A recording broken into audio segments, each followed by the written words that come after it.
para terminar la idea. Doctor Castaldo, por favor, su audio. Sí, para terminar entonces la idea, volver al derecho penal 1, a la parte dogmática.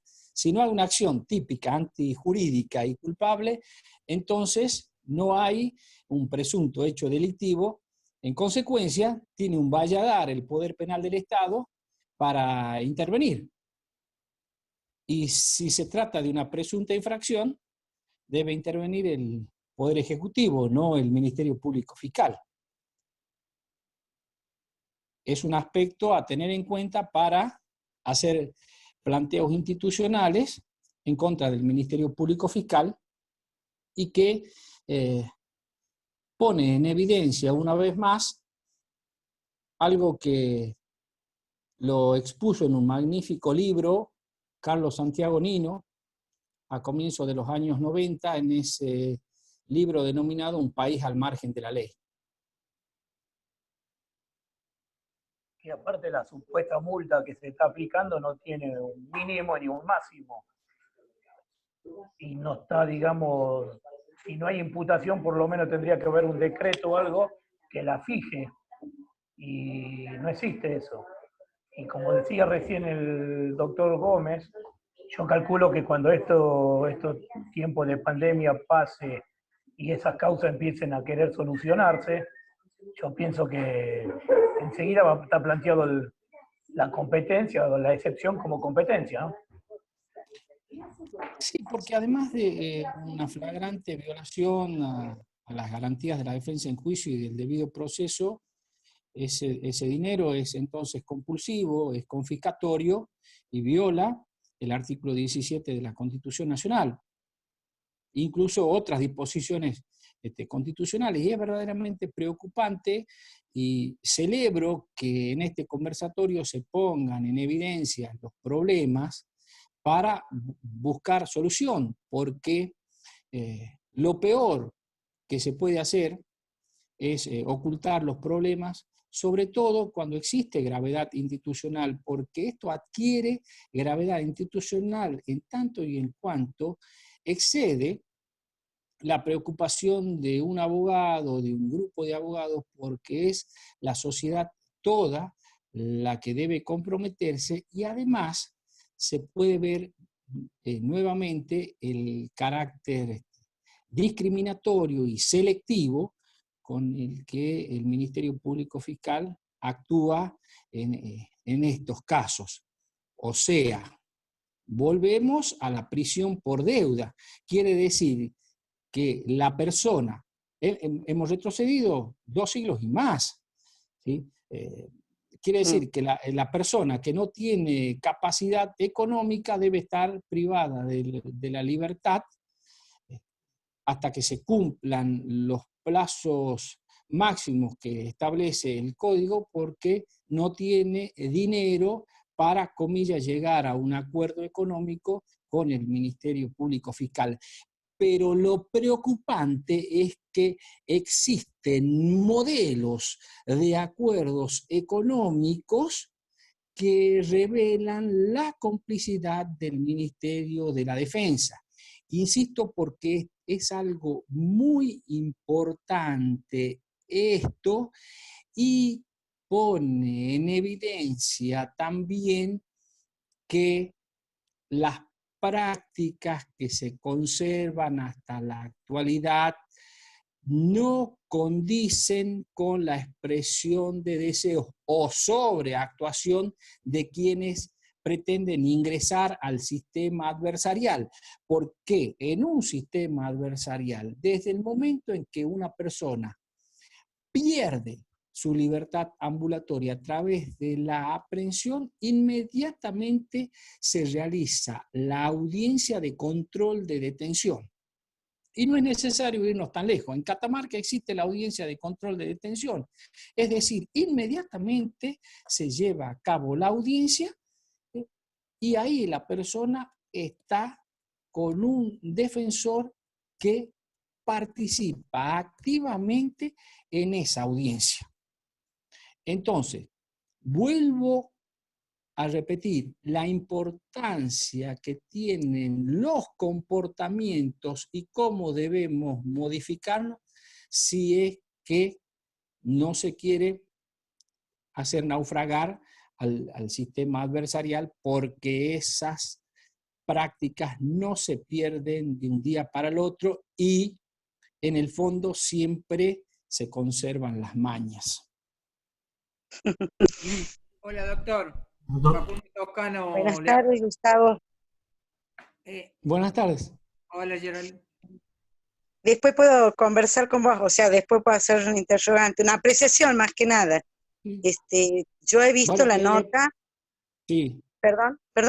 Yo he visto la nota que el doctor Picón ha dado en los medios y muchos han festejado el destino del dinero sin apreciar lo que usted de fondo ha visto, que es compulsiva la cuestión de la multa y que en el medio queda a determinar cuál es la procedencia de esa detención.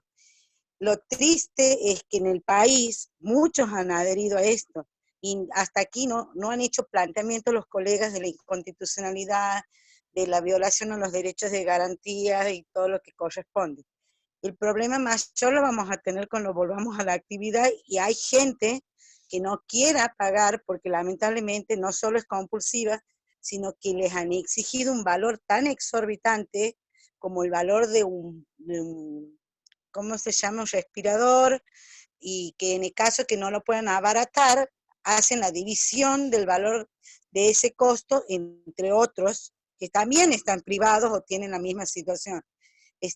Creería que en este momento ya hay que plantear algo para que no suceda. No es porque no nos unimos al criterio de colaborar con el Ministerio de la Salud, pero no de esta manera.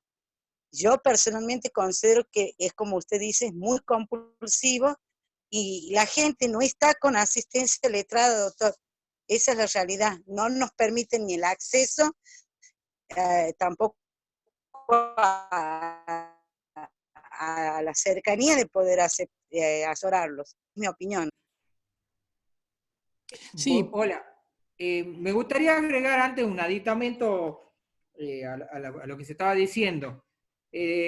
También se ha festejado con bombos y platillos que el Ministerio Público está aplicando en los hechos sanciones, que es decir que va a tener retenidos los vehículos como mínimo 60 días a las personas que son detenidas en ese momento en un vehículo, sin pasar por el juez de garantías.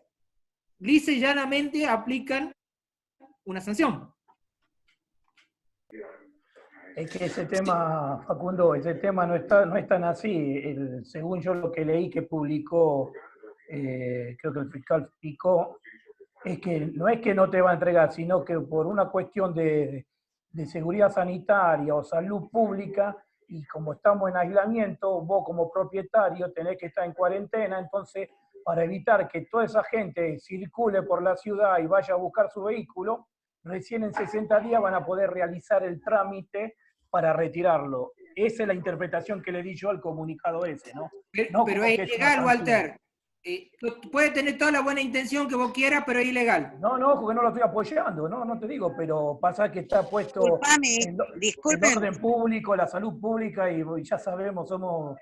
No, echa la ley, echa la trampa. Obvio. Echa la ley, echa la trampa, chicos. Estamos hablando de que a las personas las privan de circular sacándole un auto. ¿Ustedes creen que es así? Ahora está semiabierta la apertura de salir progresivamente. Todos los autos que tienen que estar en la calle porque están autorizados, progresivamente esa gente volver a su trabajo, no quieren trabajar, no es el punto que les importa. Perdón, doctores, el doctor Gómez quiere hacer una pregunta. Sí, doctor. Doctor Gómez, ¿puede habilitar su audio? Sí, gracias. Le pido disculpas primero que nada porque si escuchan la voz de una niña es que al mismo tiempo estoy de niñero hoy, así que este tema del encierro también me afecta. A ver, algunos puntos que me parecen importantes señalar, más que nada que como dudas. En primer lugar, en el ámbito de la justicia federal se están tramitando algún habeas corpus en función de este sistema, sosteniendo que por ser un delito federal deberíamos intervenir en ese sentido. La Cámara Federal supongo que en estos días podrá resolver un caso en particular donde fue rechazado en primera instancia in limine porque el juez federal dijo que era un delito provincial, pero al corrernos vista en el Ministerio Público Fiscal sostuvimos de que se trataba de un hecho federal. El habeas corpus tiene que ver con la amenaza de las detenciones, porque justamente el ciudadano tiene temor de que se lo detenga injustamente si en algún momento, por ejemplo, ocurre. Por caso, la policía, cuando los detienen, están encapuchados con los barbijos, no tienen nombres, y de acuerdo a lo que dicen algunos de estos habeas corpus, los maltratan, se sube gente a su propio auto, los conducen hasta el galpón del General Belgrano, etcétera, etcétera, etcétera. Por eso se está tramitando por la vía del habeas corpus. ¿Qué se va a resolver? Es una incógnita todavía, pero nosotros ya hemos fijado nuestra posición. En segundo lugar, a mí me preocupa sobremanera de que existiría un acta de imputación porque se le hace firmar a las personas, por lo que ellos dicen, yo tuve acceso a algunos testimonios de ellos, se les hace firmar un acta de imputación, se les hace saber las reglas de Miranda, se les señala puntualmente cuál es la circunstancia que se le imputa, incluso el tipo penal que se le imputa, y en ese mismo acta se le secuestra el automóvil. Todo esto en manos de la policía y supuestamente bajo la supervisión de un fiscal provincial, que en teoría está en medio de ese galpón. Y en tercer lugar, se le secuestra el automóvil, como decían recién. Y esto, si no hay acta de imputación, resulta imposible. Y finalmente, lo llamo a recordar la noticia periodística del caso del famoso médico, que el doctor Picón se jactó de que había sido resuelto con una multa de 200.000 pesos y dijo, sin la intervención de un juez. ¿A mí me pueden explicar cómo se resuelve un caso penal sin la intervención de un juez? La verdad que no lo entiendo. Bueno, esta era, si quieren también puedo contarles algunas preguntas, pero esta era básicamente lo que quería exponer. Gracias por dejarme participar. Y esa es la duda que tenemos todos, doctor. ¿Cómo están interviniendo sin un juez de garantía? Yo comparto y tengo la duda esta. Somos todos penalistas acá. ¿Eso no entra en algún delito de la administración pública? Es decir, proceder o de la administración judicial, ¿no es un prevaricato fallar contra derecho o haciendo pretoriana su reglamentación o su decreto? Porque eso están resolviendo de forma pretoriana. Sí, insisto en esto para no pecar de ingenuos. Aquí hubo un arreglo de cúpulas, esto es del Ministerio Público Fiscal y del Ministerio Pupilar y de la Defensa, con cierta picardía del titular del Ministerio Público Fiscal, porque desde el inicio de la cuarentena está con licencia, entonces delega funciones en otros fiscales, y lo grave no es el desborde funcional del Ministerio Público Fiscal solamente, sino, y remarco esto, con la complicidad y la connivencia de los defensores oficiales. Ahora, también es preocupante que la Corte, en un caso sonado como el que acaba de manifestar el doctor Gómez, porque a la Corte la toca muy de cerca ese caso, pero muy de cerca, mire para otro lado, porque no son solo comportamientos aislados, sino que también hubo otro funcionario que depende de la Corte involucrado en una presunta infracción al artículo 205. Y también llamo la atención respecto de esas actas, que no son actas sino formularios impresos, es decir, de antemano están redactados para su simple llenado. Y vuelvo sobre lo mismo a costa de ser reiterativo. Todo esto es posible por la complicidad y connivencia de la Defensoría Oficial. Desde luego que quienes ejercemos la litigación privada nos vemos impedidos porque cualquiera de nosotros, seguramente, y además conociéndolo de manera personal, hubiéramos hecho varios planteos desde incompetencia hasta incluso denuncias penales por violación de los deberes del funcionario público, abuso de autoridad e incluso en nuestro Código Penal tenemos también el prevaricato de los representantes, digo, del Ministerio Público Fiscal y pupilar, a diferencia de otros países. Muchas gracias. ¿Alguna otra pregunta, colegas? Doctor Morales, ¿por qué hace, porque no lo entiendo, no porque sea a favor, no, por qué en este tema en sí manifiesta mucho de la defensa oficial? Si no están participando, son 5.000 casos, y, o sea, no creo, no están convalsados, salvo que usted sepa de que esté convalidado algún hecho por algún defensor oficial, ¿no? Pero yo lo que yo tengo conocimiento en la mayor, o sea, no participaron. El conocimiento que yo tengo, no hay participación directa en estos casos, ¿no? Por eso es que no puedo yo opinar de que no están sacando el trabajo o están haciendo algo, digamos, coordinado.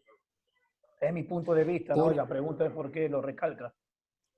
Sí, porque me consta no solo la conversación de ambos ministros, sino además me consta que levantan el teléfono para decirle al defensor oficial: tenemos 100 privados de la libertad, pero quédense tranquilos que aquí tenemos los formularios preimpresos y luego vengan, si hoy es viernes, vengan el día lunes a firmar el acta.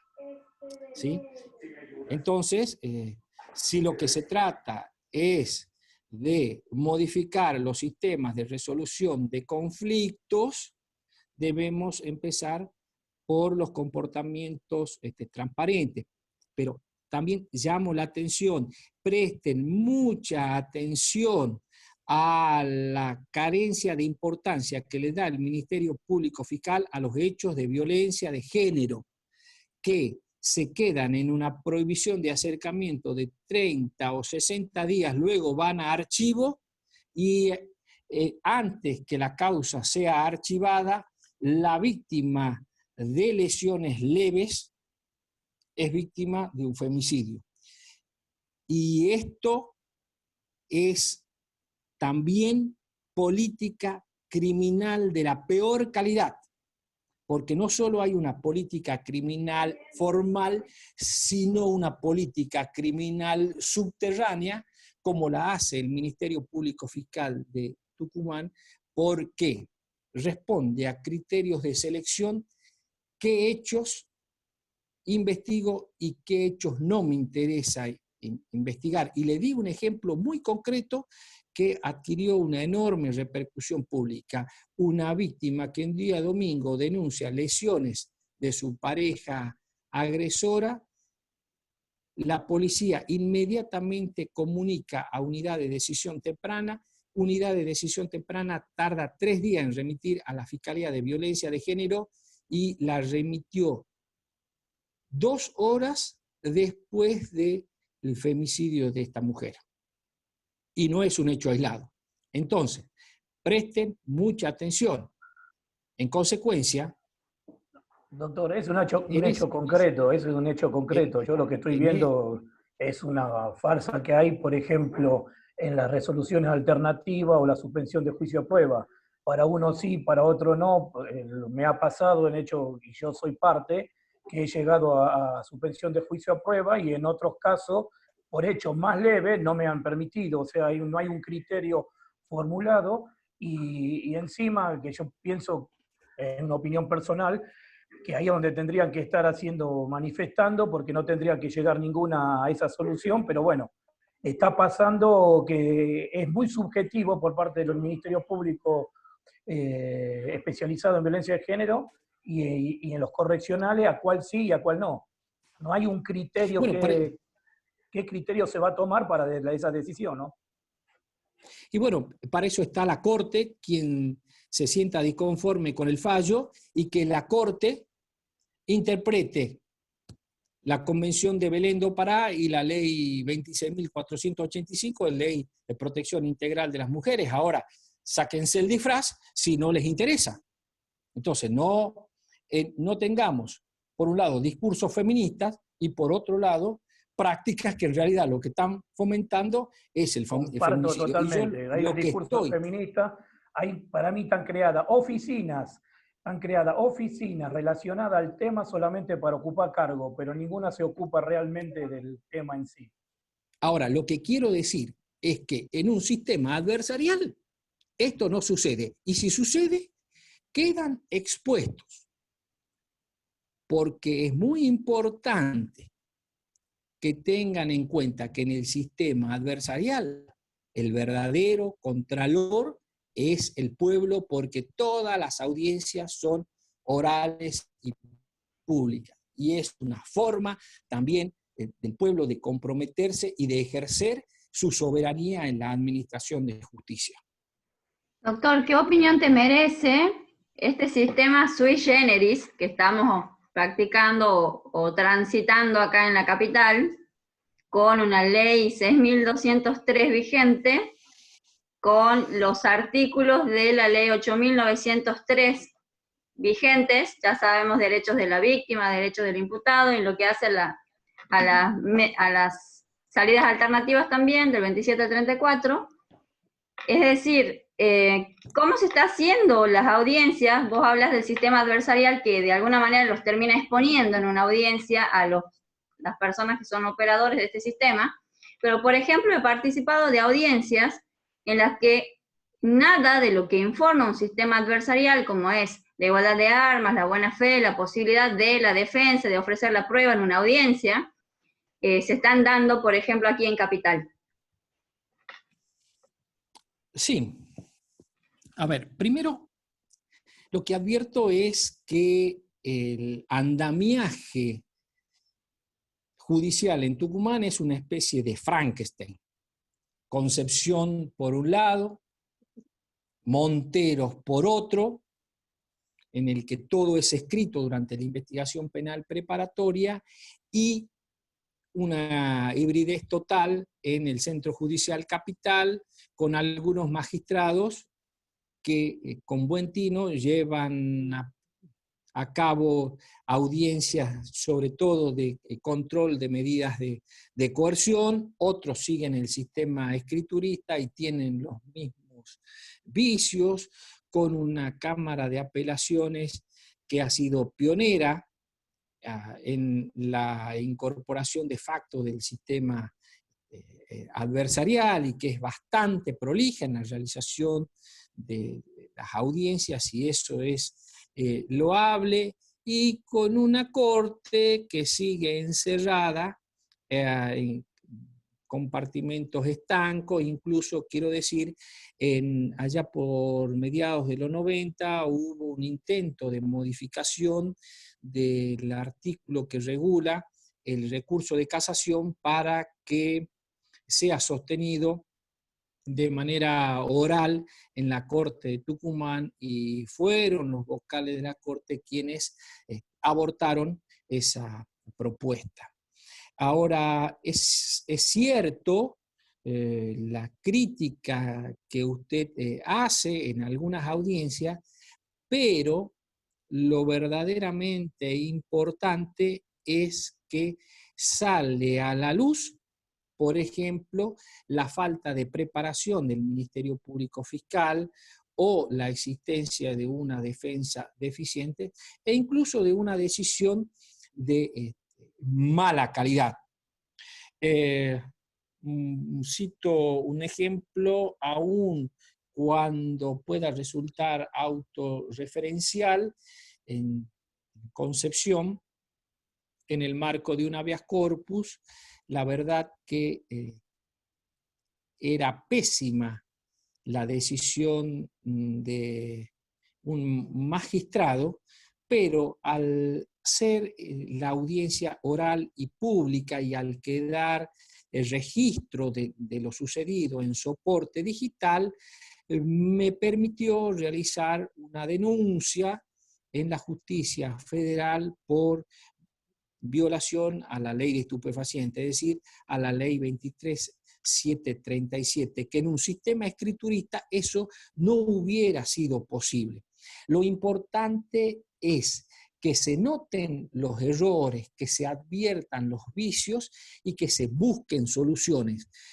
Porque no olvidemos que cuando hablamos de sistema adversarial debemos pensar en la recuperación del conflicto social, que en definitiva, como dice Mayer, es la base de todo conflicto jurídico penal, y en el protagonismo de quienes intervienen en ese conflicto. Entonces, la cuestión es cómo se soluciona ese conflicto según una lectura, según mi lectura, cómo se redefine ese conflicto de una manera menos violenta, porque desde mi punto de vista el derecho penal es pura violencia y el derecho penal no soluciona nada, simplemente redefine los conflictos, y la idea entonces quimérica de solucionarla cede por otra idea que es menos pretenciosa, que es la de redefinir el conflicto en términos menos violentos. Pero son ciertas las críticas que se hacen, pero lo importante es que uno las puede advertir y las debe subsanar para que el sistema funcione con parámetros de calidad, no solo en términos técnicos, sino de calidad institucional. Doctor, y a veces, perdón, ¿no? ¿Por qué cree usted, sin cambiar todo, digamos, la cuestión de fondo, lo que es la prisión preventiva, los montos, por qué cambia tanto? ¿Y por qué los fiscales, de acá en agosto o septiembre, cuando vuelva comience el nuevo código, van a cambiar automáticamente su mentalidad y se van a adaptar a Concepción a pedir medidas coercitivas o prisión preventiva bajas, y ahora siguen con la mentalidad de este código que se está aplicando y tiran de 8 meses, 1 año y quieren? Y cuando venga el otro, esos mismos fiscales son los que se van a adaptar automáticamente al código nuevo, al adversarial, y van a plantear mínimos de prisión preventiva. No entiendo por qué ¿a qué se debe? ¿A qué piensa usted que se debe? Esa mentalidad, ¿no? Los abogados litigantes debemos pensar en términos estratégicos. Invito entonces a que hagamos hasta septiembre muchos cursos de litigación, primero. Segundo, si los fiscales piensan que van a ingresar a un sistema adversarial repitiendo remanidas frases del monto inabstracto de la pena del hecho investigado, del clamor social, de, comillas, los antecedentes penales, que no son tampoco, porque hay procesos, incluso sobreseimientos, archivos, etcétera, que se preparen a perder las audiencias de medidas de coerción, especialmente la prisión preventiva. Y por eso les decía, hay que tener claro a qué va uno a cada una de las audiencias, porque son dinámicas diferentes. En una audiencia de control de prisión preventiva hay que probar o desacreditar 2 extremos. Peligro o un extremo, uno de 2. Peligro de fuga o entorpecimiento de la investigación. Nada más. Y los jueces también deben cambiar su mentalidad. Y deben adaptarse, porque quien entra a la magistratura se vuelve omnisciente. Entonces, un ejemplo muy concreto. audiencia de prisión preventiva, si no está acreditado el peligro de fuga o el entorpecimiento de la investigación, no procede el dictado de esa medida cautelar. Y además, también les quiero traer la siguiente idea. Un sistema adversarial está pensado en general, para los imputados en estado de libertad. Neuquén, el año pasado, de la población carcelaria, solo eran presos preventivos de un 12 a un 15%. En algún momento llegó a un 8%. Sí, no tiene sentido colapsar las cárceles y las comisarías si lo que se pretende es el ingreso a un sistema adversarial. También esto debemos tener muy claro. Entonces, si los fiscales van para seguir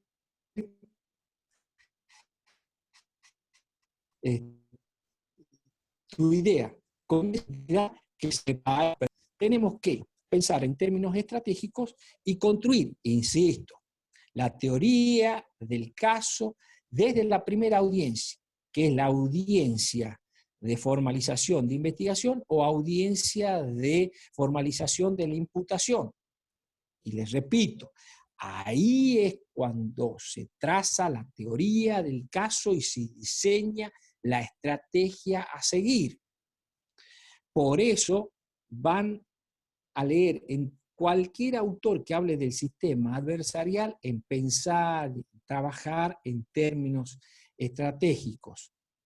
Y eso también significa que debemos cambiar nuestra manera de trabajar en los estudios jurídicos para movernos con criterios de eficiencia y con equipos interdisciplinarios, multidisciplinarios y con personal que nos ayuden a elaborar nuestra teoría del caso y a buscar las pruebas. Debemos buscar pruebas, aprender a investigar de manera privada. También debemos mirarnos al espejo y hacer autocrítica. Por eso, les repito esta idea.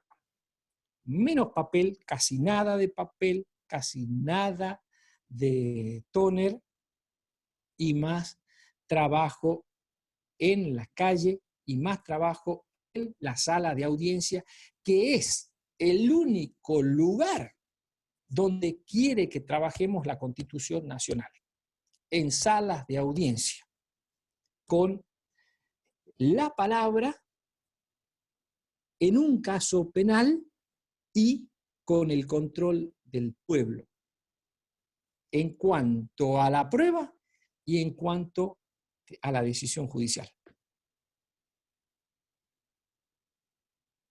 Perfecto, doctor. No queremos quitarte más tiempo. Si algún colega tiene alguna otra pregunta. No, para nada.